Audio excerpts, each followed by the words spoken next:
উপস্থিত মাথারমণি দোয়ারখনি মুরব্বিয়ান ইকরাম, এলাকার উদীয়মান তরুণ যুবকেরা, পর্দার অন্তরালের সম্মানিতা সরলা অবলা কনেতা আবেদা আমার মা ও বোনেরা, আমি আবার আনুষ্ঠানিকভাবে সালাম পেশ করছি। আসসালামু আলাইকুম ওয়া রাহমাতুল্লাহ। কেমন আছেন আপনারা? আজকের এই মাহফিলে আসতে পেরে আপনারা খুশি না নারাজ? অল্প না বেশি? যে মহান মাহবুদ এখানে আসার তৌফিক দিলেন, সেই আল্লাহ তাআলার দরবারে শুকর আদায় করতেই হয়। কি বলেন, ঠিক কিনা? আল্লাহ তাআলা সকলকে দিয়েই নেক কাজ করান না।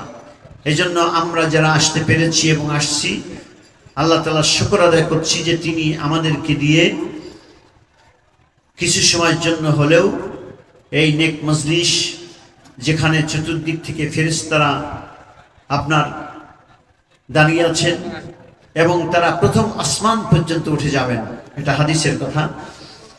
এরকম একটি পাক পবিত্র মাহফিলে আসতে পেরে আমরা গর্বিত এবং আল্লাহ তাআলার কাছে শুকর আদায় করছি। সকলে বলি আলহামদুলিল্লাহ,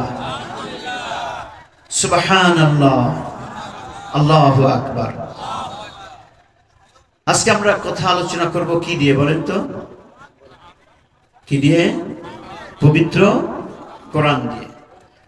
আল্লাহ তাআলা বলেন, ফাযাক্কির বিল কুরআনি মান ইয়াখাফু ওয়াঈদ। পৃথিবীর মানুষ, তোমরা যদি ওয়াজ শুনতে চাও, ওয়াজ করতে চাও, বিশেষ করে আল্লাহ রাব্বুল আলামিন তার হাবিবকে বলছেন, নবী আমার, যদি ওয়াজ করতে চান, বক্তৃতা দিতে চান, তাহলে কোরআন দিয়ে ওয়াজ করুন। কোরআন দিয়ে ওয়াজ করুন, কোরআন দিয়ে বক্তৃতা করুন। কারণ কোরআন হচ্ছে ঐশী গ্রন্থ, আল্লাহ তাআলার কাছ থেকে এসেছে। এর মধ্যে কোনো ভুল নাই। ভুল আছে? যদি বলেন ভুল আছে? ভুল নাই।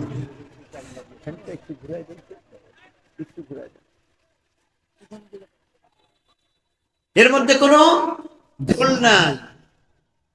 আল্লাহ তাআলা বলেন, এটা হচ্ছে একটা হেদায়েতের গ্রন্থ, হুদাল লিন্নাস ওয়া বায়্যিনাতিম মিনাল হুদা ওয়াল ফুরকান।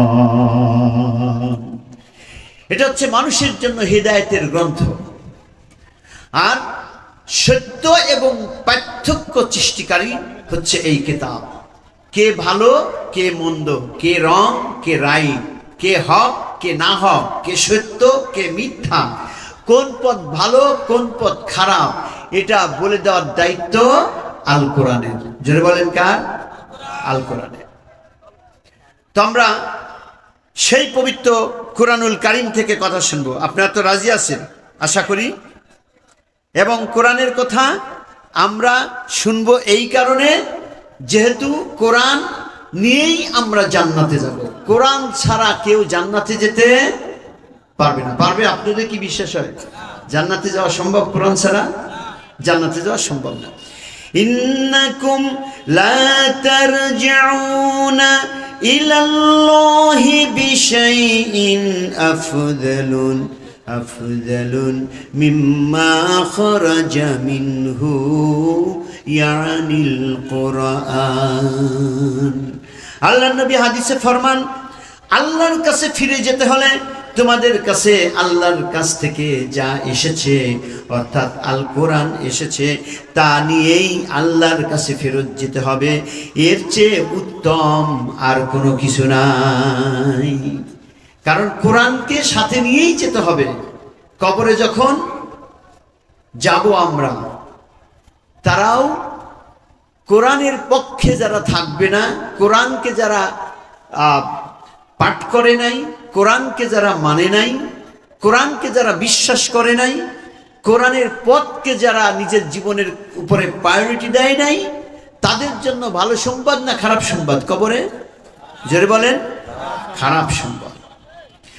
আমার ভাইয়েরা, আল্লাহ তাআলা বলেন, তারাই বুদ্ধিমান যারা মনোযোগ দিয়ে কোরআনের কথাগুলো শুনবে। কোরআন যখন আলোচনা করা হয় তখন মনোযোগ দিয়ে কোরআন শুনতে আল্লাহ রাব্বুল আলামিন নিজেই বলেছেন। আল্লাহ তাআলা বলেন, আল্লাযীনা ইয়াস্তামিউনাল কাওলা ফায়াত্তাবিউনা আহসানুহু উলাইকাল্লাযীনা হাদাহুমুল্লাহ ওয়া উলাইকা হুম উলুল আলবাব। আল্লাহু আকবার। আল্লাহ তাআলা বলেন, আল্লাযীনা ইয়াস্তামিউনাল কাওল, যারা আমার এই কোরআন মনোযোগ সহকারে শুনবে, মনোযোগ সহকারে শোনে এবং চিন্তা করে এবং যা উত্তম তার অনুসরণ করে, আল্লাহ তাআলা বলেন তাদেরকেই আমি আল্লাহ তাআলা হিদায়াতের উপর রাখি, তারাই হিদায়াত প্রাপ্ত হয়। কোন সুবহানাল্লাহ। কোরআন শরীফের প্রথম পৃষ্ঠায় আছে কি? হুদাল্লিল মুত্তাকিন। এই কোরআন মুত্তাকিনদের জন্য হেদায়েত দেবে। মুত্তাকি যারা নয় তাদেরকে হেদায়েত দেবে না। মুত্তাকি হচ্ছে যারা আল্লাহকে ভয় করে চলে। রোজার মাস চলে গেল, রোজা এসেছিল কি জন্য?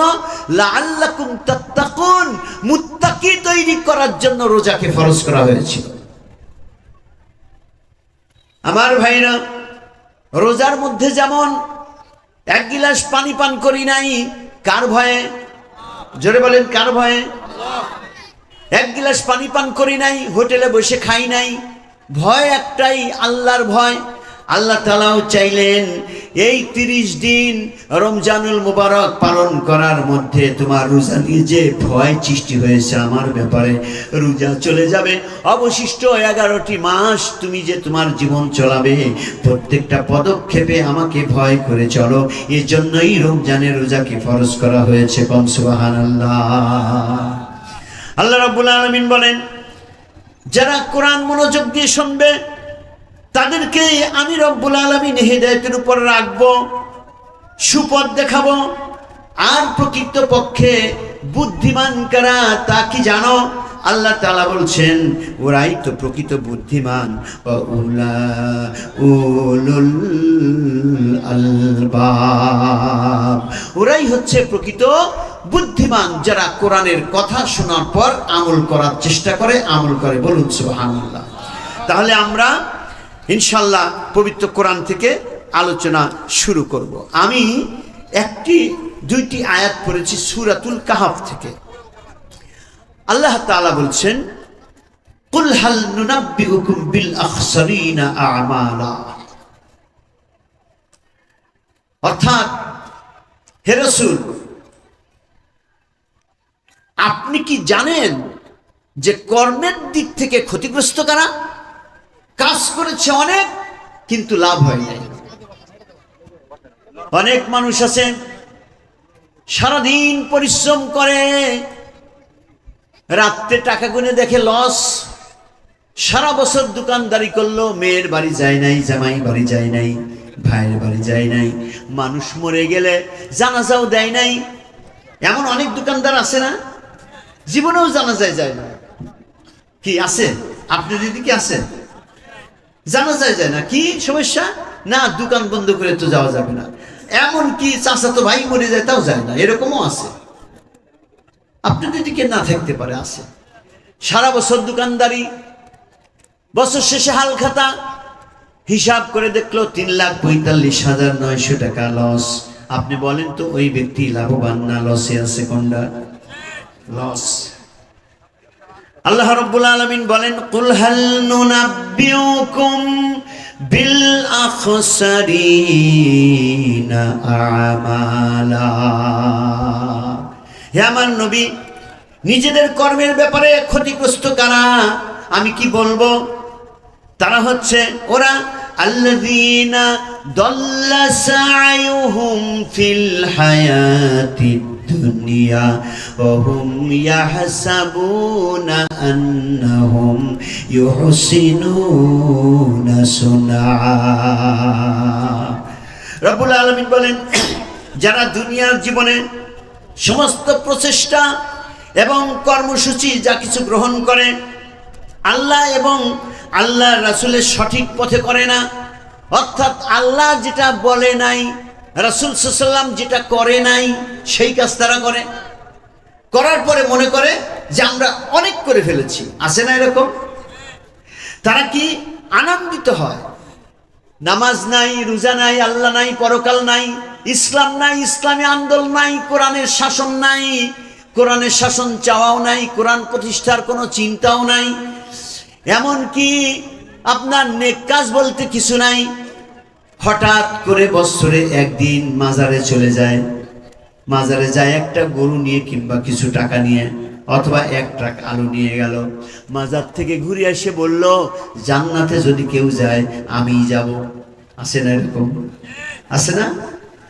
ওরা এসে জান্নাতের স্বপ্ন দেখায়, নামাজ নাই সারা বছর, রোজা নাই, আল্লাহ নাই, পরকাল নাই, ইসলামের কোনো কাজেই নাই, বরং ইসলামের কাছে এসে গরম ভাত এক থাল বেশি খায়। আছে না এরকম?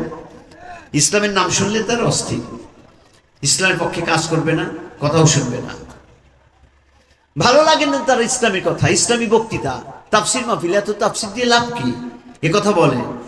মসজিদ করতেছে, এত মসজিদ দিয়ে কাম কি, এরকম কথা আছে না? বলে না? বলে। আল্লাহ রাব্বুল আলামিন বলেন, এই মানুষগুলো যে আমল করে ওই আমল আমার দেখানো না, আমার নবীরও দেখানো না। আজকে যদি আমার বাংলাদেশে এক শ্রেণীর মানুষ আছে যারা ধর্মের ব্যাপারে অনেক বড় বড় কথা বলে, শুধু তাই নয়, তারা জান্নাত বিক্রি করে, সাফায়াত বিক্রি করে, তারপরে তারা বড় বড় বক্তৃতা করে। ইসলামকে আমরা কম বুঝি, কম মানি। কেউ বা রাত্রে আপনার 70 রাকাত তাহাজ্জুদ পড়ে, এটাও প্রচার করে, প্রতিদিন কোরআন পড়ি, প্রতিদিন এটা করি ওটা করি, তাহাজ্জুদ পড়ি বলে, অথচ কাজের বেলায় যায় দেখা যায় যে ইসলামের গুড়া কেটে দেয়, ইসলামের পাতা পল্লব এগুলো যত্ন করা তো দূরের কথা, আরো ইসলামের গোড়টা কেটে দেয়। আছে না এরকম? মানে ইসলাম যাতে বিকশিত না হতে পারে সে চিন্তায় তারা ব্যস্ত থাকে, আবার নামাজও পড়ে। আমার ভাইরা, আল্লাহ রাব্বুল আলামিন বলছেন, আল্লাযীনা দাল্লা সা'য়ুহুম ফিল হায়াতিদ দুনিয়া ওয়া হুম ইয়াহসাবুনা আন্নাহুম ইউহসিনুনা সুনআ। হে আমার নবী, ওরা তারাই যারা তাদের যাবতীয় প্রচেষ্টা, যাবতীয় চেষ্টা সব কিছু চলে আল্লাহ আর আল্লাহর রাসূলের বিপক্ষে। আল্লাহ রাসূল যা করেন নাই, যা বলেন নাই, সেইগুলোই তারা করে। আছে না এরকম? আছে না?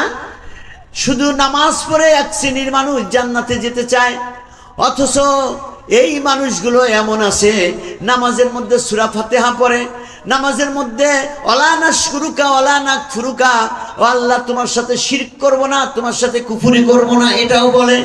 এরপর মসজিদ থেকে বের হয়, বের হওয়ার পরে আপনার মসজিদের দেওয়ালে পোস্টার দেখে, পোস্টারে লেখা আছে আল কোরআনের আলো ঘরে ঘরে জ্বালো, ইসলাম ছাড়া অন্য কিছু মানি না, মানব না, এইটা লেখা যখন দেখে দাঁড়ায় পড়ে, পড়ার পর মুখ ভিক্ষিতি কয়, দেখছাও বেটা করে সাহস কত বড়, এখনো এই সবটা লেখেই, এখনো হুঁশ ফেরেই নাই।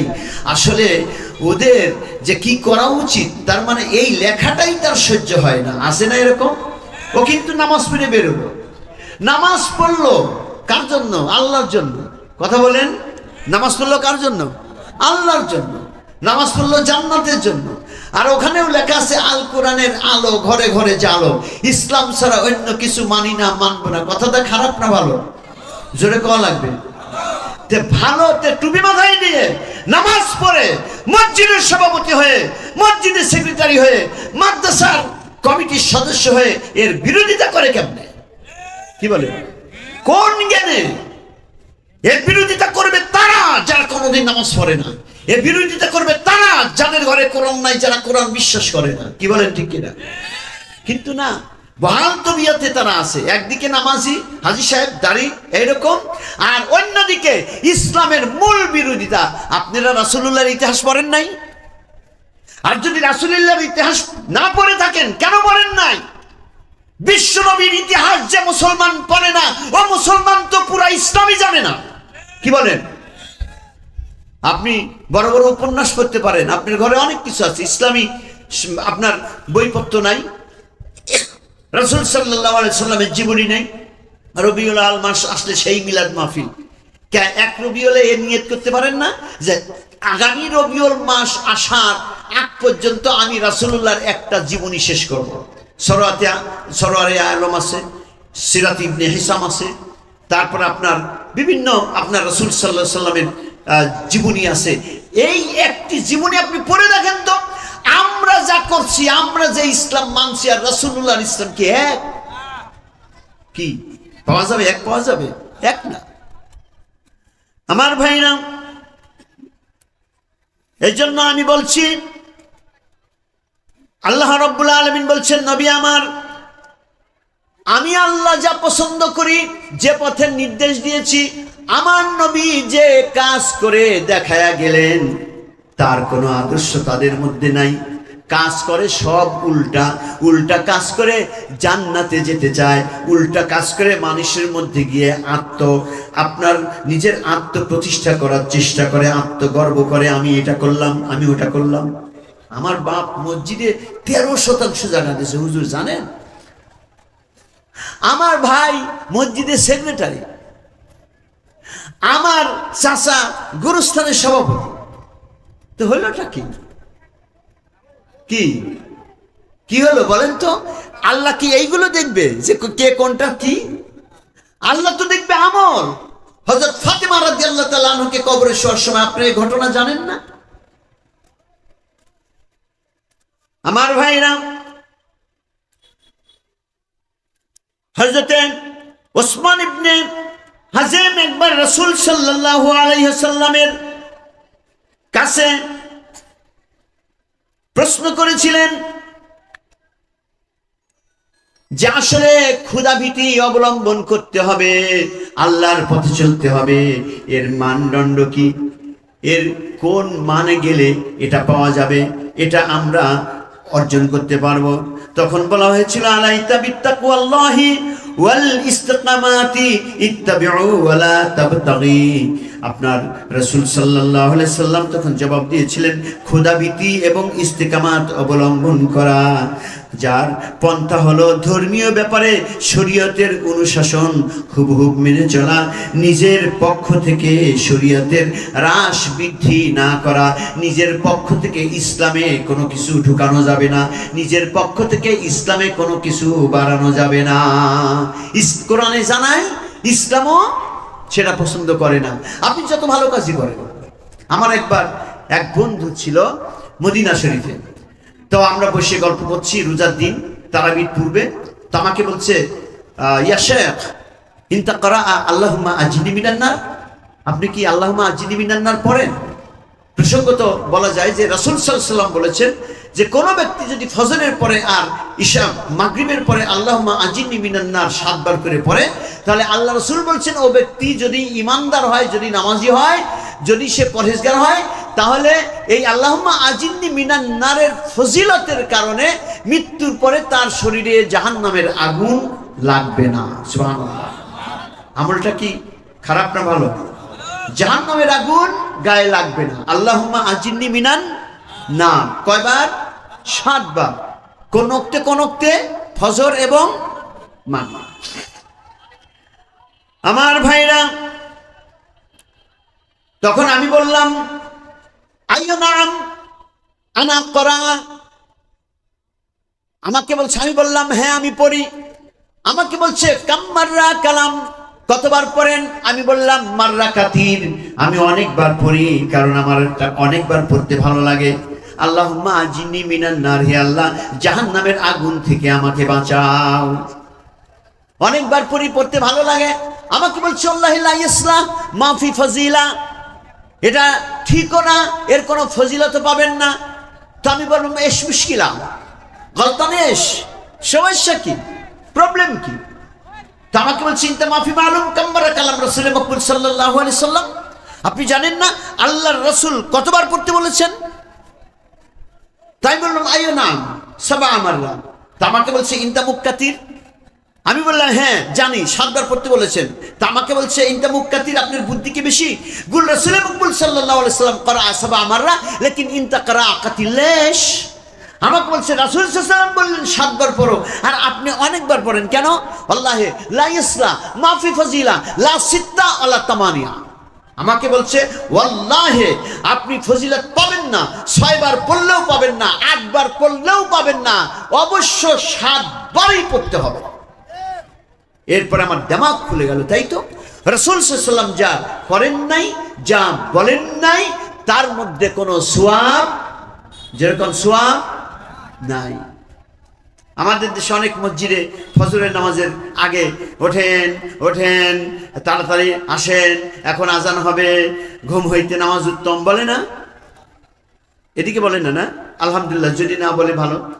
আর যদি বলে এক্ষেত্রে কথা হচ্ছে যে একমাত্র আজান ছাড়া মসজিদের মাইক দিয়ে অন্য কোনো ভাষায় অন্য কোনো ভাবে ডাকা জায়েজ নাই।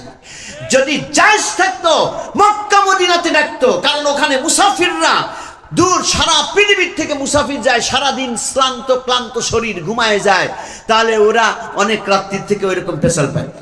কি বলেন?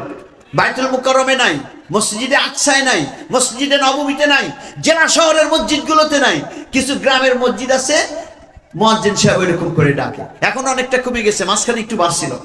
কি বলেন ঠিক কিনা? কারণ যেটা ইসলামে নাই ওইটা যত। আপনার মাগরিবের নামাজের ফরজ কয় রাকাত? 3 রাকাত। কয় রাকাত? জোরে বলেন তো কয় রাকাত? 3 রাকাত। আপনি যদি 4 রাকাত পড়েন শবে বরাতের দিন হবে? কে নামাজ পড়া ভালো না খারাপ? নামাজ পড়া ভালো, কিন্তু শবে বরাতের দিনটাও ভালো। 4 রাকাত নামাজ পড়বো মাগরিব হবে না, কারণ কি? 4 রাকাত পড়ার কথা বলা হয় নাই। ক্লিয়ার? তাহলে আজকে আমরা যে ইসলাম পালন করে জান্নাতে যেতে চাচ্ছি, আমাদের এই ইসলামের সাথে কোরআনের মিল কতটুকু দেখেন তো। আল কোরআন তো মাপমান যন্ত্র, আল কোরআন মাপমান যন্ত্র। আপনি 5 কেজি চাউল কিনতে যাবেন, দোকানদার যদি আপনাকে পাথর বাদ দিয়ে কয়েক প্যাকেট বিস্কুট, কয়েক প্যাকেট চানাচুর, 1 প্যাকেট লবণ, কয়টা খুচরা পয়সা 1 পাল্লায় দিয়ে আর 1 পাল্লায় চাল দেয়, আপনি নেবেন? যারা বললেন না তারা মনে হয় নেবেন? কেউ নেবে না, তাই না? কেন? পাথর দাও। দোকানদার যদি বলে যে তুমি চিন্তা করতেছো পাথরের, আমার বাপ 17 বছর দোকানদারি করছে, আমিও 14 বছর করছি, 5 কেজি কাক কয় চিনি নে, ব্যাগ ধর বেটা। আপনি ব্যাগ ধরবেন? ধরবেন? তাও ধরবেন না। কেন? এই কথা বাদ দাও, পাথর দিয়ে মাপে দাও। ও আচ্ছা, লোহার পাথর দিয়ে মাপে দিতে বলেই তো হয়। দোকানের পিছনে গেল, একটা ওই লোহার একটা দলা নিয়ে আসলো, সিল নাই, ছাপ্পড় নাই, ডিজাইন নাই, কিছু লেখাই নাই, এরকম একটা লোহার আপনার দলা নিয়ে এসে এই পাল্লায় দিল আর এই পাল্লায় চাল দিল। এখন তো নেবেন? হ্যাঁ কেন? এখন তো লোহা দিয়ে মাপে দিছে। টুপি, পাঞ্জাবি, দাড়ি, জুব্বা দেখলেই হবে না, সিল থাকতে হবে। এই যে সিল, জালিকাল কিতাবু লা রাইবা ফি, এই যে সিল, এই সিল কোরআন যেটা সমর্থন করে না ওটা কোনো মুসলমান মেনে নিতে পারে না, কখনো পারে না। আমার ভাইরা, আমি তাই বলছিলাম, আমার ওই বন্ধু বললেন লা মাফি ফাজিলা লা ইয়াসলা লা সিত্তা ওয়ালা তামানিয়া। 6 বার পড়লেও হবে না, 8 বার পড়লেও হবে না, 7 বারই পড়তে হবে। আল্লাহ রাব্বুল আলামিন তাই বলছেন, আল্লাযীনা দাল্লা সায়ুহুম ফিল হায়াতিদ দুনিয়া ওয়া হুম ইয়াহসাবুনা আন্নাহুম ইউহসিনুনা সুনআ। আল্লাহু আকবার। আল্লাহ রাব্বুল আলামিন বলেন যে তাদের কর্ম প্রচেষ্টা, তাদের জীবন আচরণ, তাদের লাইফ স্টাইল সব কিছুই মুহাম্মদ সাল্লাল্লাহু আলাইহি সাল্লাম থেকে ভিন্ন। কি বলেন ভাইরা আমার? আজকে আমরা সারা বাংলাদেশে কি দেখছি, সারা পৃথিবীতে কি দেখছি?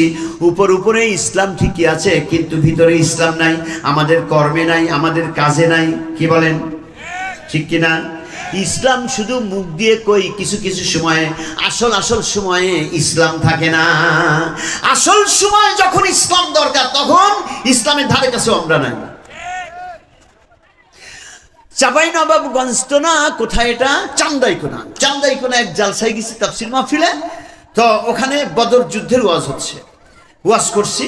তো লোকেরা কিছু কাঁদছে। তো আমাকে যে বাড়িতে রাখছে ওই বাড়িওয়ালা আবার গরুর ব্যবসা করে। তো আমার জালসা শেষ হওয়ার পরে সাথে সাথে 2-3 জন লোক আসছে। আমি আব্বায়া খুলতেছি, কাপড় চুপড় ফ্রেশ হচ্ছি, খুলতেছি। তো এখন ওই লোক তিনটে বলতেছে, হুজুর আজকের আলোচনা খুব অ্যাক্টিভ হয়েছে, খুবই গ্রহণযোগ্য পাইছে এবং মানুষ কাঁদেওছে ভালো। তো এখন আমাকে যে বাড়িতে রাখছে সেই বাড়িওয়ালা গরুর ব্যাপারী, উনি করছে থন কি কাজ, কেটা কাঁদলো না কাঁদলো এবার কবে আছে, বাদ দেন ওইসব কাঁদা। তো ওই লোক তিনটে মুখটা শুকায় ফেললো। তো আমি ওনাকে বললাম যে কথাটা একটু অন্যভাবে বললেই তো পারতেন, এত হিট করে বলাটা ঠিক হলো না। তো কয় হুজুর জানেন না। তো বললাম কি? কয় এই বদরের যুদ্ধ কথা শুনে কাঁদার কথা গল্প করবে আছে, যারা কাঁদছে। আরে যে এই লোকগুলো, আমার একটা চেয়ারম্যান দাঁড় করাইছিলাম আমরা, ভালো একটা চেয়ারম্যান, কোনো তার বদনাম নাই, কিচ্ছু নাই, ভালো বংশের, নামাজি, দিনদার, পরহেজগার, মৌলানা মানুষ। এই লোকে ভোট না দিয়ে একবারে মানে নিম্নমানের, মানে যার দ্বারা সমাজের কোনো উন্নয়ন হবে না, এইরকম একটা চেয়ারম্যানের পাশে থেকে নির্বাচন করছে। তো ওই যে কাঁদার কথা কয়, যে ব্যক্তিরা গোপনে চট দিয়ে ঘেরা থাকে, বুথের মধ্যে যায় ইসলামের পক্ষে একটা সিল মারবে পারে না, ওই ব্যক্তিরা বদরের যুদ্ধের কথা শুনে কাঁদে কি কামে? আর ওই গল্প করবে আছে যে বদরের যুদ্ধ সামনাসামনি যুদ্ধ আছে ইসলামে, সেই সামনাসামনি যুদ্ধতে মুসলমানরা কাফেরদের সাথে যুদ্ধ করছে। আর এখানে যুদ্ধ হয় ব্যালট পেপারে, তাও গোপনে, ব্যালট পেপারে গোপনে একটা সিল মারবে যারা পারে না, ও আবার যুদ্ধের কথা শুনে কাঁদে। ওই কথা আবার আপনি কথিছেন আমার? দারুণ কথা। কিসের মুসলমান আমরা? আমার ভাই নাম আল্লাহ রাব্বুল আলামিন বলছেন, আল্লাযীনা কাফারু ওয়া সাদ্দু আন সাবিলিল্লাহি আদাল্লা আমালাহুম। সূরাতুল মুহাম্মাদের 1 নম্বর আয়াত। আল্লাযীনা কাফারু, যারা কুফরি করলো, ওয়াসাদ্দু আন সাবিলিল্লাহ, যারা দ্বীনের বিরোধিতা করলো, ইসলামের বিরোধিতা করলো। রাসূল সাল্লাল্লাহু আলাইহি সাল্লাম এসে যদি বলতেন তোমরা নামাজ পড়ো আর না পড়ো, আমাকে নামাজ পড়ার ব্যবস্থা করে দাও, কেন? তারা তো প্রস্তাব দিয়েছিল, ও মুহাম্মদ তুমি যে কাজ করতেছো এইটা বাদ দাও, তুমি যদি নেতৃত্ব চাও নেতৃত্ব দেব, যদি তুমি সুন্দরী মেয়ে চাও সুন্দরী মেয়ের সাথে বিয়ে দেব, যদি তুমি ধনী শ্রেণী হতে চাও, যত টাকা চাও আমরা টাকা দেব। কিন্তু মুহাম্মদ সাল্লাল্লাহু আলাইহি সাল্লাম কি উত্তর দিয়েছিলেন? If the Quraysh will place the sun on my right hand and the moon my left hand, I will not run for my mission. আল্লাহর নবী বলেছেন, জাস্টিস আমির আলী তিনি তার বইতে লিখেছেন, মুসলমানদের অবদান বইতে লিখেছেন যে সেই সময় বিশ্বনবী মুহাম্মদুর রাসূল সাল্লাল্লাহু আলাইহি ওয়াসাল্লাম বলেছেন, এগুলো তো তোমরা দিতে পারবা, আমাকে যদি আমি নারী চাই দিতে পারবা, যদি টাকা চাই দিতে পারবা, যদি নেতৃত্ব চাই দিতে পারবা, কিন্তু যা পারবা না তা হচ্ছে ওই চাঁদ আর সূর্য আমার ডান হাত এবং বাম হাতে যদি এনে দিতে পারতে, এটা তো পারবা না। আর যদিও পারো তারপরেও will not run for my mission, আমি আমার মিশন থেকে, আমি আমার পরিকল্পনা থেকে, আমি আমার কর্মসূচি থেকে এক চুলো নড়ব না। তাহলে আজকে কি অবস্থা? রাসূল সাল্লাল্লাহু আলাইহি সাল্লাম কি করলেন আর আমরা কোন ইসলাম পালন করতেছি? কি বলেন? এই জন্য ভাইরা আমার, আল্লাহ তাআলা বলছেন যারা কুফরি করলো আর যারা দ্বীনের বিরোধিতা করলো, কুফরি অর্থাৎ আমানতু বিল্লাহি ওয়া মালাইকাতিহি ওয়া কুতুবিহি ওয়া রুসুলিহি, আপনারা তো জানেন না এটা? অর্থাৎ 7টি বিষয়ের উপর ঈমান আনা ফরজ। এই 7টি বিষয়ের উপর ঈমান আনা ফরজ, এর মধ্যে আছে কোরআন। কোরআনের উপর ঈমান আনা ফরজ না? কোরআনের উপর ঈমান আনা ফরজ। কি অল্প কয়েক আয়াতের উপর না, সব আয়াতের উপর? আফাতুমিনুনা বিবাদিল কিতাব কিতাবি ওয়া তাকফুরুনা বিবাদ। আল্লাহ তাআলা বলছেন, পৃথিবীর মুসলমানেরা শোনো, তোমরা কি কিছু আয়াতের উপরে ঈমান আনবে আর কিছু আয়াতকে করবে অস্বীকার। ফামা জাযাউ মান ইয়াফআলু যালিকা মিনকুম ইল্লা খিজিয়ুন ফিল হায়াতিদ দুনিয়া ওয়া ইয়াউমাল কিয়ামাতি ইউরাদ্দুনা ইলা আশাদ্দিল আযাব। আল্লাহু আকবার। আল্লাহ বলছেন, পৃথিবীর মানুষ, আবাতুমিনুনা বিবাদিল কিতাব, তোমরা কি কিতাবের উপর কিছু আয়াতের উপর অংশ ঈমান আনবে আর কিছু আয়াতকে করবে অস্বীকার। যদি তাই করো তাহলে শুনে রেখে দাও, এই দুনিয়াতে তোমাদের উপর লাঞ্ছনা গঞ্জনা চাপায় দেওয়া হবে, আর পরকালে কঠিন দিবসে তোমাদের জন্য জাহান্নামের অগ্নি প্রস্তুত করা আছে, কঠিন আযাবের মধ্যে নিক্ষেপ করা হবে। তাহলে বোঝা গেল পবিত্র কোরআনের উপর পুরাটার উপর আমল করতে হবে, পুরাটাকেই বিশ্বাস করতে হবে। কি বলেন, ঠিক কিনা? তাহলে আকিমিস সালাহ, নামাজ প্রতিষ্ঠা করো, বিশ্বাস করলাম। ওয়াতুজ যাকাত, যাকাত দেওয়া লাগবে, বিশ্বাস করলাম। তারপরে ওয়াতিমুল হজ, হজ করা লাগবে, বিশ্বাস করলাম। বাবা মার উপর, বাবা মাকে খেদমত করা লাগবে, বিশ্বাস করলাম। কিন্তু আন আকিমুদ্দিন ওয়ালা তাতাফাররাকু, দিনকে প্রতিষ্ঠা করো, এই ব্যাপারে মতবিরোধ করো না, এই একটা আয়াত বিশ্বাস করলাম না। বলেন তো ঈমান থাকবে না থাকবে না? থাকবে। আল্লাহ তাআলা বলছেন, আন আকিমুদ্দিন, দিনকে প্রতিষ্ঠা করো, ওয়ালা তাতাফাররাকু, এই ব্যাপারে মতভেদ করো না। আকিমিস সালাহ ওয়া আতুজ যাকাত, 32 জায়গায় বলা হয়েছে এই কথাটা। নামাজ পড়ো, প্রতিষ্ঠা করো, আর যাকাত দাও। আর দিনের ব্যাপারে বলা হয়েছে আন আকিমুদ্দিন, দিনকে প্রতিষ্ঠা করো, ওয়ালা তাতাফাররাকু, এই ব্যাপারে মতবিরোধ করো না। এই ব্যাপারটাই আজকে মতবিরোধ হয়েছে। কি বলেন, ঠিক কিনা?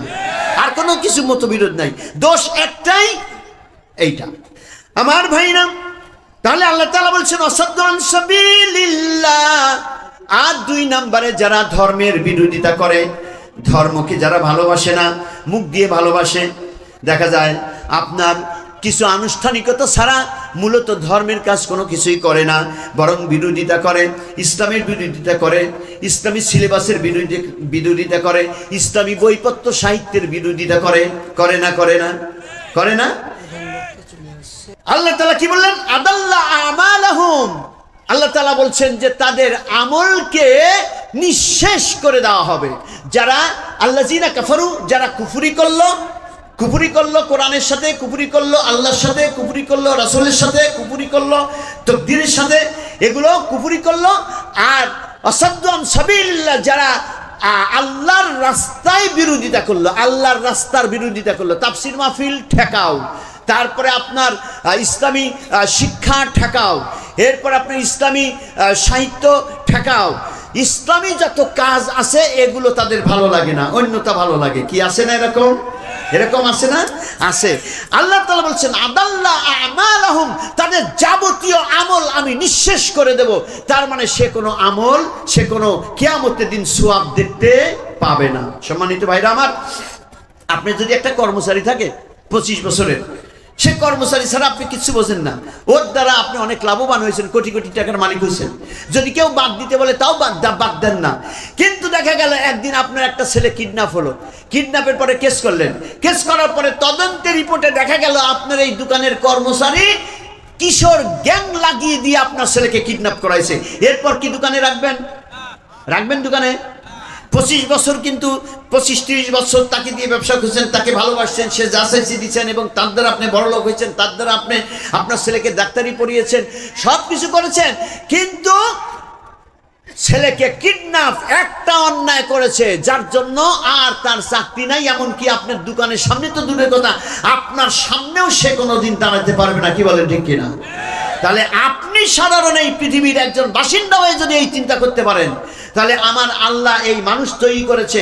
আল্লাহ তাআলা মানুষকে হাজারো হাজারো লক্ষ লক্ষ নিয়ামত দিয়ে প্রতিদিন চালাচ্ছেন, সেই আল্লাহর বিরোধিতা করতেছেন, আর আল্লাহ কিছু মনে করবি না, আর আল্লাহ আপনার সওয়াব ঠিকই দিবে। এটা কোন ইয়েতে মনে করেন আল্লাহ তাআলা পৃথিবীর মানুষ যদি 25 বছরের পরে যদি তাকে ভুলে যেতে পারে একটা অপরাধের কারণে, তাহলে আমরা আপনারা দৈনন্দিন জীবনে কত অপরাধ করতেছি আল্লাহ ভুলতে পারেন না? আল্লাহ এই জন্য বলেছেন আদাল্লাহ আমালহুম, খবরদার তোমরা শুনে রেখে দাও, যারা এরকম করবে তাদের আমলগুলো আমি নিঃশেষ করে দেব, সে কোনো আমল দেখতে পাবে না। আমার ভাইরা, তার কারণ হচ্ছে যালিকা বিআন্নাল্লাযীনা কাফারু তাবিউল বাতিল। আর আল্লাহ তাআলা বলছেন এর কারণ হচ্ছে এই যালিকা বিআন্নাল্লাযীনা কাফারু তাবিউল বাতিল, এর কারণ হলো এরা বাতিলকে অনুসরণ করে, সঠিক পথ অনুসরণ করে না। বাতিলকে অনুসরণ করে, সঠিক পথ অনুসরণ করে না। যেটা বাতিল, যেটা অন্যায়, যেটা অশ্লীল, সেগুলো তারা অনুসরণ করে। এই যে আমাদের সিলেবাস নিয়ে কত কথা হয়েছে না? সিলেবাসে ধর্মশিক্ষার বইতে মন্দিরের ছবি এসছে, এরপরে আপনার মানুষ বানর থেকে হয়েছে, এরপরে আপনার কি বলে আপনার শরীফ থেকে শরীফা। আপনার এই ঘটনার পরে ইতিমধ্যেই সারা ঢাকা শহরে এমনকি জেলা শহরগুলোতে এমন পুরুষের সংখ্যা বেড়ে গেছে যারা চুল বেঁধে, তারপরে আপনার চুলে বিয়েন করে, চুল বেঁধে খোপা বেঁধে তারা বেড়ায়। আসে না এরকম? আছে না? এই আসপত্তাগুলো কারা পেল, কারা দিল? তারা সব বড় বড় জায়গায় বসে আছে, আর কথা বললেই তারা বলে যে আমরা কি ইসলাম কম বুঝি, আমরা কি ইসলাম কম মানি। আমার ভাইরা, ইসলাম কোন বুঝা আর কম মানা এটা প্রশ্ন না, প্রশ্ন হচ্ছে কোরআন যে পথে থাকবে সেই পথে আমাদেরকে চলতে হবে। কি বলেন, ঠিক কিনা? মা বোনদের উদ্দেশ্যে বলছি, মা বোনেরা, 4টি কাজ করলে আল্লাহ তাআলা জান্নাত দেবেন। সেই 4টি কাজ হচ্ছে আল মারআতু ইজা সাল্লাত খামসাহা ওয়া সাওমা শাহরাহা ওয়া হাফাজাত ফারজাহা ওয়া আতাআত জাওজাহা। রাসূল বলছেন 4টি কাজ যে নারীরা করবে সেই নারীরা জান্নাতে যাবে। জান্নাতের 8টা দরজা তাদের জন্য খোলা থাকবে। কোন সুবহানাল্লাহ। কয়টা দরজা খোলা থাকবে? আরো জোরে বলেন। 8টা দরজা। কাজ কয়টা? 4টা। নারীরা 4টা। 1 নাম্বার হচ্ছে নামাজ, 2 নাম্বার হচ্ছে রোজা, 3 নাম্বার হচ্ছে স্বামীর ইতাআত, 4 নাম্বার হচ্ছে পর্দা। আমি 4 নাম্বারের কথা বলি, ওই দিক থেকে আসি। 4 নাম্বার পর্দা। পর্দা আছে আমাদের সমাজে, বাংলাদেশে পর্দা আছে, আছে অনেক পরিবার এখনো আছে, কিন্তু অধিকাংশ মেয়ে পর্দার ব্যাপারে সম্পূর্ণ কি নির্লিপ্ত, তাদের কোনো খেয়ালই নাই। অথচ পর্দা ছাড়া জান্নাতে যাওয়া যাবে না। আমাদের দেশে বুরকা বাড়ছে, তাই না? বুরকা বাড়ছে না? বুরকা বাড়ছে, কিন্তু বুরকা বাড়লেও বুরকার কাটিং, বুরকার কাপড়, বুরকার বোতাম, বুরকার ডিজাইন, বুরকার প্যাটার্ন, বুরকার সাইজ সবকিছুই প্রশ্নবিদ্ধ। বলেন ঠিক কিনা? সবকিছুই প্রশ্নবিদ্ধ। এই বুরকার উপরে আবার বুরকা পড়তে হবে যদি ইসলামী অনুশাসন মেনে চলার যদি নিয়ত থাকে। আমরা দেখি কি যে বয়স্ক মেয়েরা তারা মুখ খোলা, কিন্তু মুরব্বীরা মুখ ঢাকা। আমি ওই সৌদি আরবে আমার এক অফিসার ছিল, আমাকে বললো যে চলো আমার বাড়িতে যাই। তো আমি বললাম এস ফায়দা, আমাকে বললো দেখবা কেমন বাড়ি। তো আমি গেলাম, তো এরপরে আমাকে বলছি ইস্তার না হয় না, আমাকে বাইরে নামায় দিয়ে গাড়ি থেকে নামে বলছি ইস্তার না হয় না, এখানে দাঁড়াও। আওয়াল রোহানা জুয়া বাদিক নাদিক ইন্তা ইজি, আমি ঢুকবো, তারপরে যখন ডাকি তখন আসবে। কিছুক্ষণ পর দেখি ওর মা প্রায় 70-75 বছর বয়স, সে আসতেছে আর বলতেছে হালা হালা সালামু আলাইকুম ইয়া শাবাব কাইফাল হাল কেফ ইনতা কুয়াইস ইত্যাদি ইত্যাদি বলতে বলতে আসতেছে। আমি কোনো কথা বলতেছি না, কাছে এসে বলতেছে এশফিকির ইনতা, কি চিন্তা করো হে যুবক? তাই বললাম লা মাফি শাই, আমি ভয় পাচ্ছি। তো আমি বললাম লা মাফি শাই, কিছুই না। এরপরেই বললাম ইয়া আম্মি লেশিনতা মাফি হিজাব, চাচিম্মা আপনার পর্দা নাই কেন? তা আমাকে বলছে ইনতা মুসলিম ওলাগায়ের, তুমি মুসলমান না বিধর্মী? আমি বললাম লা আলহামদুলিল্লাহ আনা মুসলিম। আমাকে বলছে ইনতা মারতু কোরআন, তুমি মুসলমান কিন্তু তুমি কোরআন জানো না? আমি বললাম আইয়ো নাম। আমাকে বলছেন তা করা সূরাতুন নূর, তুমি কি সূরাতুন নূর পড়েছো? তো আমি বললাম এ শিখজুয়া, আমি ওই সময় মানে কি বলতে চাচ্ছে বুঝি নাই। আমি বললাম এই শিখজুয়া, এর মধ্যে কি আছে?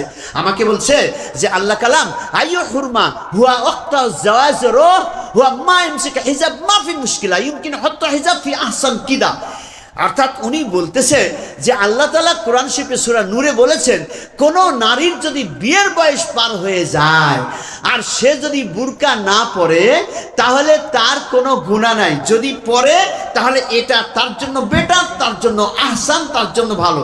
এই কথা বলার পরে আমাকে বলছে ইনতা সুক্তু এসফিজুয়া, তার বুকের ওড়না আপনার এই মেক্সির উপরে ওড়নাটা এইভাবে দেখায় বলতেছে ইনতা সুক্তু এসফিজুয়া, দেখ তো আমার মধ্যে কি আছে যে আমি বুরকা পরবো, তালি আওলাদ, এই কথা বলে আমাকে হাত ধরে টানা ধরছে। তা আমি চিন্তা করলাম ঠিকই তো, ইনার কি আছে। আজকে যারা বৃদ্ধা মহিলা, এই বৃদ্ধা মহিলা বুরকার উপরে আপনার এই চোখের ঢাকনা 2 পল্ল দেয়, তাই না? আর মেয়েরা, অ্যাডাল্ট মেয়েরা যারা, তারা দেখা যায় বুরকার তো বুরকা হয়তো পড়লেও পরে, কিন্তু মুখ খোলা, পিছনে চুল খোলা, হলো এটা হলো। এটা কখনো যেন না হয়। 2 নম্বর কথা হচ্ছে পর্দা ছাড়া জান্নাতে যাওয়া যাবে না, যাবে না, যাবে না। যে যত বড় ইবাদত করে না, যত ভালো কথা বলেন, পর্দা রক্ষা করতেই হবে। 2 নম্বর কথা স্বামীর এতাত। স্বামীর এতাত আমাদের দেশে কমতেছে না বাড়তেছে? কমতেছে না বাড়তেছে? কমতেছে। স্বামীর সেবা আর আগের মতো নাই। ওই আমার এক বন্ধু ছিল ইটভাটার মালিক, তো উনি বলতেছে যে এক তাফসির মাহফিলে যে আজকে মহিলার ওয়াজ করবেন। তা আমি বললাম কেন? বলে আপনার ভাবি ওয়াজ শুনতে আসবেন। তাই বললাম ভালো তো, তাহলে ভাবি তো ভালো ঘরের মানুষ, ভালো মহিলা, ধার্মিক মহিলা। তো কই না, সব ভালো, নামাজ, রোজা, তাসবিহ, তাহলিল, তাহাজ্জুদ, তারপর আপনার দুয়া, দুরুদ সব পড়ে, সব করে, কিন্তু একটা কথা। তো বললাম কি কথা? তো তখন বলতেছে হুজুর, ডাক্তার আমাকে বলছে যে আমার এই নাস্তা করা লাগবে, চিড়ে ভিজায়া পানি করে চুমুক পেরে খাওয়া লাগবে। তা আমি আপনার ভাবিকে 1 পোয়া চিড়িয়ানি দিয়ে বলছি যে তুমি তো শেষ রাত্রি তাহাজ্জুদ পূর্বের ওঠোই, তা তুমি উঠে শুধু চিড়ে কয়টা পানির মধ্যে ভিজায় রাখবে, আর যা করা লাগে আমি করব। কয় হুজুর জানেন, এত ইবাদত করে, এত বন্দেগী করে, এত কোরআন শরীফ পড়ে, এত রাত জেগে নামাজ পড়ে, এই আমার চিড়ে কয়টা ভিজায় দেয় না। এরকম আছে অনেক মহিলা, আছে না, ইবাদত বন্দেগীতে পাকা, স্বামীর ব্যাপারে কোনো খবর নাই। স্বামীর এতাত করা, আপনি নফল লক্ষ লক্ষ কোটি কোটি রেকাত নফল পড়েন, লক্ষ কোটি নফল রোজা করেন, আপনার স্বামী যদি বৈধ কোনো কথা বলে আপনার সাড়া না পায়, আপনি যদি স্বামীর কোনো বৈধ হুকুম যদি না মানেন, তাহলে আপনার লক্ষ লক্ষ রোজা, লক্ষ লক্ষ রাকাত নফল নামাজ, নফল রোজা, এগুলোর কোনো মূল্য নাই। এক পাল্লায় স্বামীর একটা হুকুম, আর এক পাল্লায় লক্ষ লক্ষ রাকাত নফল নামাজ, তাও নফল নামাজ হালকা হবে, স্বামীর হুকুমটাই ভারী হবে। কি বলেন, ঠিক কিনা? এই জন্য আমি আপনাদেরকে বলবো যে স্বামীর এতাত করা এটা ফরজ, অতএব এই ফরজটা মানতে হবে। আর এরপরে হচ্ছে নামাজ। আমাদের দেশের মেয়েরা নামাজ পড়ে, বসে নামাজ পড়ে না দাঁড়ায় পড়ে বেশি? বসে বসে নামাজ পড়ে বেশি। এরপরে ওয়াক্ত হওয়ার অনেক পরে নামাজ পড়ে, তার মানে কাজা করে নামাজ পড়ে, তাই না? কাজা করে নামাজ পড়ে না, কাজা ওয়াক্তে নামাজ পড়ে।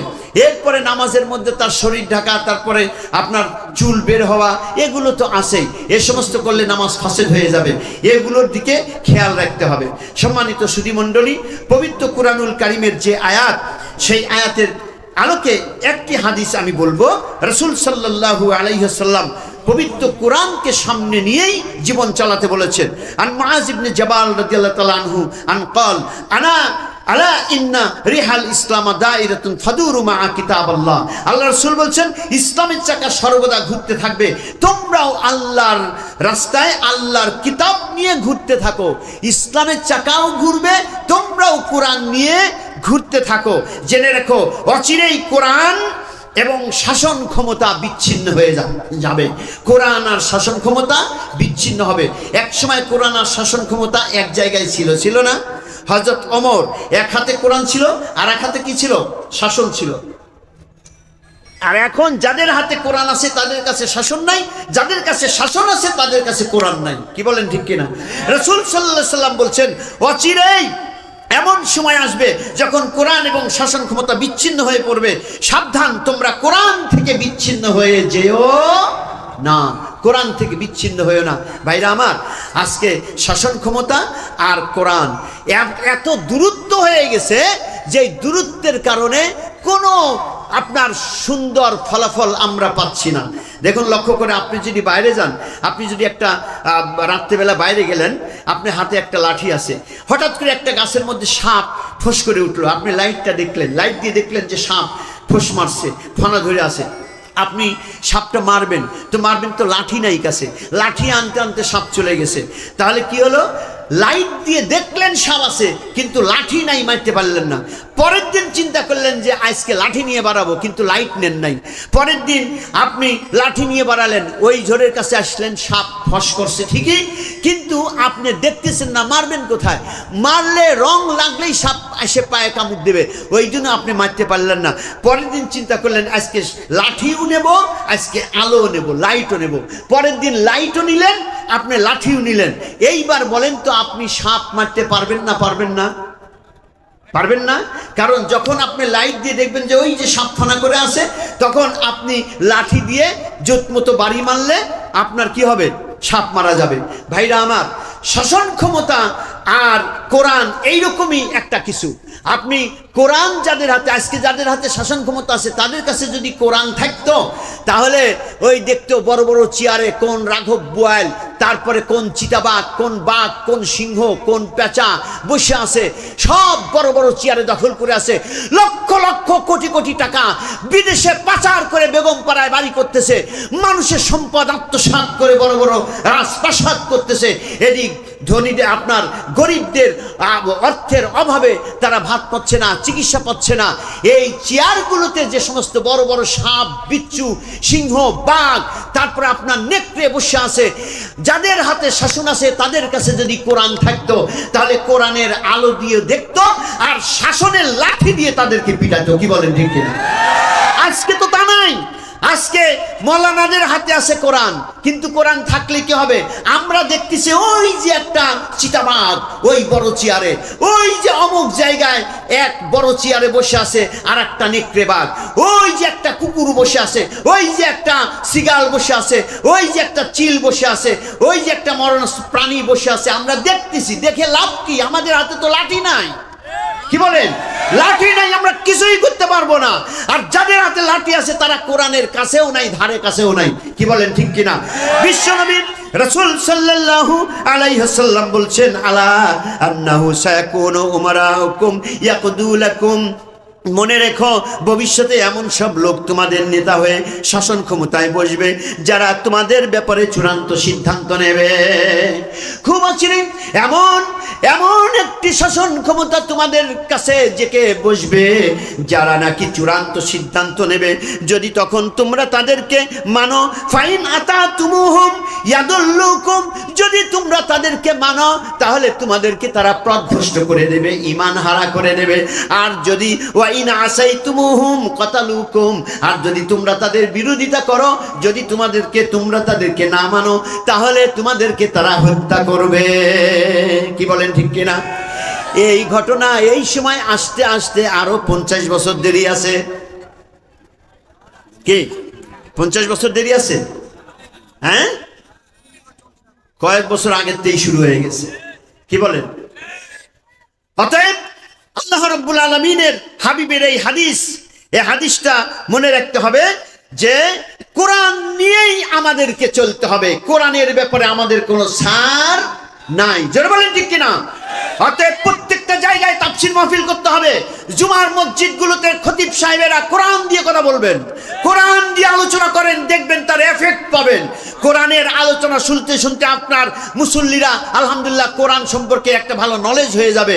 কোরআন সামনে নেবেন, আয়াত নিয়ে নিয়ে আলোচনা করবেন। যেখানেই আপনার কোরআন দেখবেন, সেখানেই অন্ধকার দূর হয়ে যাবে। বলুন সুবহানাল্লাহ, জোরে বলুন সুবহানাল্লাহ।